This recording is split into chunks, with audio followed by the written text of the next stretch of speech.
Bienvenidos a este video, estudiantes miembros de la Cátedra de Estática de la Escuela de Ingeniería Electromecánica del Tecnológico de Costa Rica. En este video continuaremos con el tema de vectores fuerza, específicamente en tres dimensiones. Los vectores cartesianos se basan en el hecho de encontrarse en el espacio, por lo que poseen componentes rectangulares en los tres ejes reales. Algunas relaciones importantes son las siguientes. Las componentes cartesianas del vector f en el espacio están dadas por fx será igual a la magnitud de f por coseno de zeta x, fy será igual a f por coseno de zeta y fz será igual a f por coseno de zeta z. Los ángulos considerados son los ángulos reales de cada eje con respecto a la línea de acción de la fuerza. La magnitud de la fuerza resultante se obtiene al aplicar el teorema de Pitágoras, con la fórmula F será igual a la raíz cuadrada de fx cuadrado más fy cuadrado más fz cuadrado, y los ángulos cumplen con la igualdad coseno de zeta x al cuadrado más coseno de zeta y al cuadrado más coseno de zeta z al cuadrado será igual a 1. Teniendo dos puntos en el espacio M y N que definen un vector de fuerza, se puede obtener el vector de posición o desplazamiento D realizando una simple resta entre los puntos. Además, al dividir D entre su magnitud o norma, se obtiene el vector de posición o dirección unitario lambda. Las componentes de X, de Y y de Z se obtienen por la diferencia entre las coordenadas en X, Y y Z respectivamente. Al realizar la multiplicación entre el vector de fuerza F y el vector de dirección lambda, obtenemos las componentes rectangulares en el espacio de la fuerza, es decir, Fx, Fy y Fz. Algunos textos emplean otra nomenclatura para el vector unitario de dirección, utilizando la letra U en lugar de la letra lambda. Veamos el siguiente ejemplo. Una placa circular horizontal se sostiene mediante tres alambres que forman ángulos de 30 grados con respecto a la vertical y se encuentran unidos a un soporte en el punto D. Si se sabe que la tensión en el alambre CD es de 60 libras, determine a las componentes de la fuerza ejercida por este alambre sobre la placa, los ángulos zeta X, zeta Y y zeta Z que forma la fuerza con los ejes coordenados. Lo primero que debemos hacer es determinar las componentes de la fuerza a lo largo del alambre CD, para lo cual es importante notar el ángulo de 60 grados con el eje X que tiene el punto C.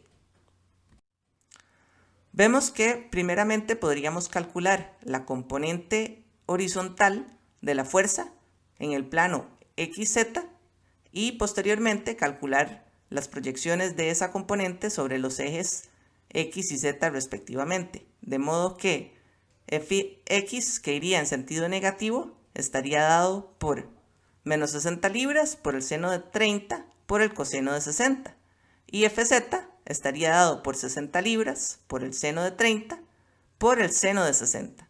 Fy la podríamos calcular directamente como 60 libras por el coseno de 30 y obtener los valores respectivos mostrados. Los cosenos directores se obtienen dividiendo cada componente entre la magnitud de f, 60 libras en este caso, con lo que posteriormente podemos despejar los respectivos ángulos. El producto punto de los vectores a y b, que se lee a.b, se define como el producto de las magnitudes de a y b y el coseno del ángulo θ entre sus colas. Al ser el resultado un escalar y no un vector, se conoce también como el producto escalar de vectores. Su formulación vectorial se reduce a la suma algebraica de los productos de las componentes, xy en el plano y xyz en el espacio, de modo que a.b en el plano sería igual a ax por bx más ay por by, y en el espacio a.b sería igual a ax por bx más ay por by más az por bz. Entre sus aplicaciones en ingeniería está el de encontrar el ángulo θ entre dos vectores o líneas que se intersecan. además de encontrar las componentes del vector paralelo y perpendicular a la línea de acción del segundo vector. Algunas leyes de operación de este producto son, primero, la ley conmutativa. A.B es igual a B.A. Segundo, al multiplicar por un escalar, obtenemos que n por A.B es igual tanto a n A.B como a A.NB. Tercero, la ley distributiva.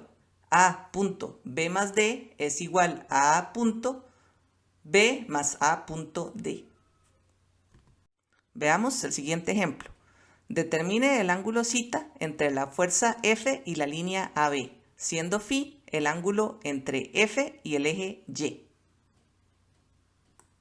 Entre los datos tenemos que F es igual a 600 newtons y que la distancia AB es igual a 5 metros, dado que es la hipotenusa de un triángulo 3, 4, 5, o bien al utilizar el teorema de Pitágoras.